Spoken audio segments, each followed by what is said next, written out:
I'm so delighted to be here at the Financing for Development Summit with Pegasus CEO and Chairman Craig Cogut. Craig, you've become a champion of the Joint SDG Fund in a very short time. And I wonder, why would a former private equity CEO and current impact fund CEO, why would you come to FFD?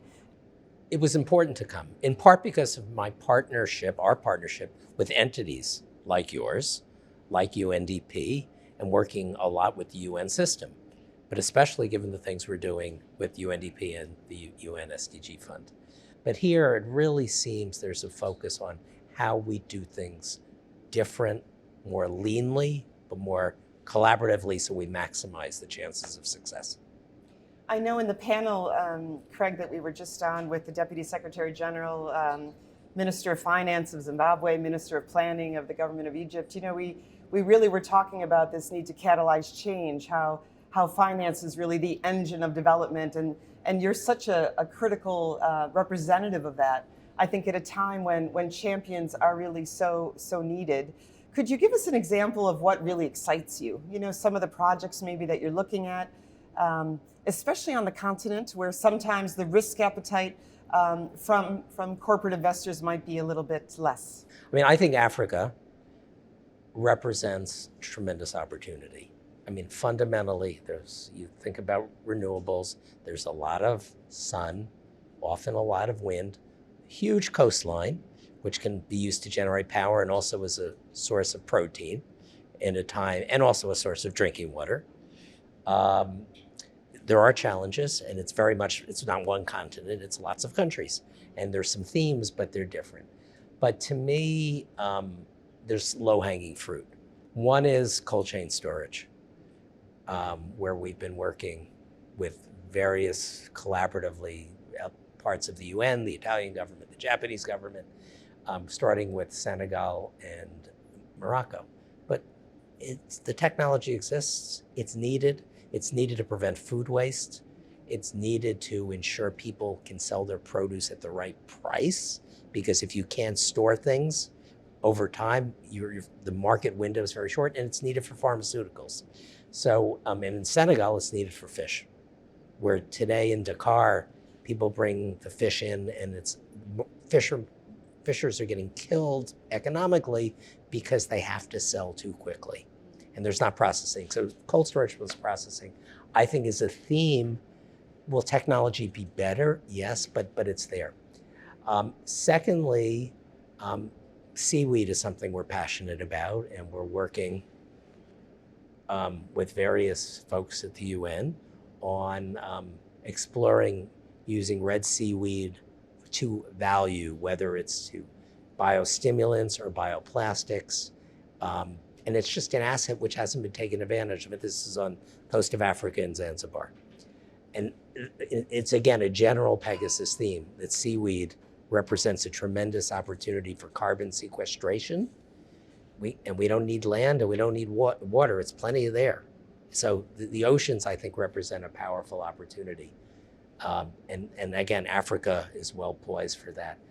A third area we're focused on is bringing digital broadband in an energy efficient, low infrastructure spend way to Africa, starting with Kenya. And we're working with UN SDG Fund on that. We need a pilot, and then that will let us prove it out and scale. And this effectively can get people to 5G for 10% of the energy. So it's a huge energy saving. And also will let us get 5G to remote villages without having space satellites, because it's all in technology that exists. It's ready, it's been developed, but you're gonna help us deploy that and prove that it works, and then we'll roll it out throughout the continent. I talked today to the Deputy Secretary General, which she's aware of. Mali is the home of the only producing natural or geologic hydrogen site in the world, where hydrogen is coming up out of the ground and being used to power, I think, about 40,000 people. We know geologic natural hydrogen exists more, and we know it's throughout this area of Mali. Our belief is that it has enough potential to power all of West Africa between Mali and Mauritania. and neighboring countries. And what does hydrogen do apart from power? It also can produce fertilizer, which is key to farmers. It also will allow the power people need to build processing plants and cold storage if they grow things to preserve it.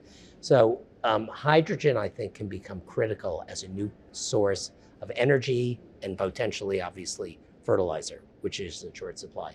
So with you, the UN SDG Fund, we're going to start the process of seriously working with the country, with the Malian government, with the Malian geologists, and I think show the world what can be done and then expanded throughout Africa.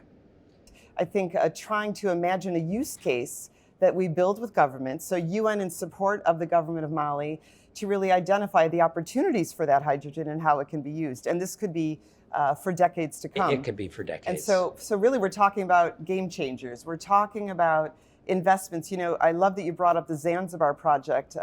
I was honored to meet some of the local government officials who really brought that example to Bilbao, Spain, not far from Sevilla, for a design sprint.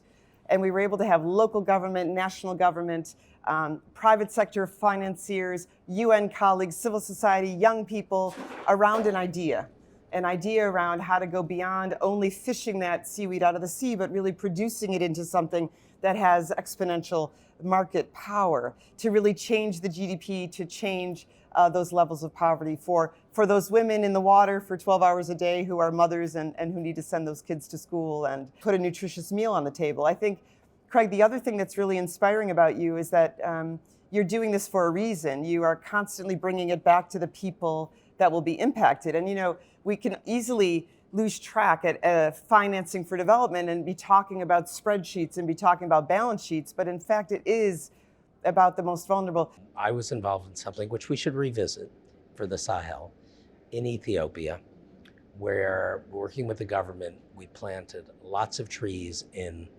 arid land. And these were jatropha trees, which are not native, but they comes from Mexico, but the idea was that they would grow and fruit quickly. It could be Ethiopia's diesel economy with trucks. And the government was very cooperative. The trees grew faster than anyone thought. And literally there was nothing there between either overgrazing or lack of rain. Within 3 years, they were producing fruit, but the memorable, and it was also meant, speaking of people, to give farmers extra income because they would be paid to harvest the jatropha trees, which would then go to buy a diesel plant.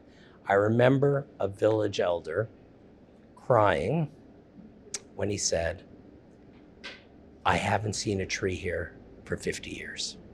And now there are trees everywhere. And I haven't seen rain because what happened with these trees is they produced a microclimate. And all of a sudden there's rain, water, and literally this, I don't know, plus 75-year-old man was crying because what that meant. In so many ways, it was livelihood. There's a sad part of the story, which is war came. But that can be done in many other places.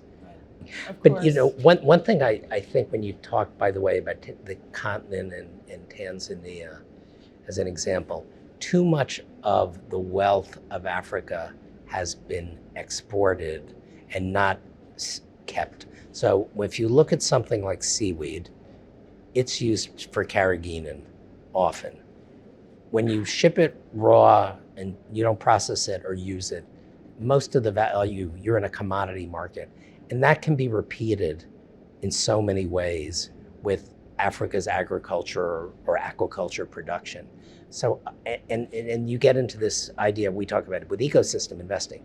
You need cold storage, you need processing, you need the power to do that. But all of those things exist. Right. So I think a big part of what we are trying to do, and again, working with folks like you, I think we can do, is build a virtuous ecosystem where the value is kept more in the community, more in the country. But you need it all, because if you just look in the abstract, you know, one part of that may not get you to the right place. You need power, you need storage, Right. you need processing. Right. So I'm very excited about Right. that potential. No, I think the FFD conference, the atmosphere here in Sevilla is one of so many critical stakeholders.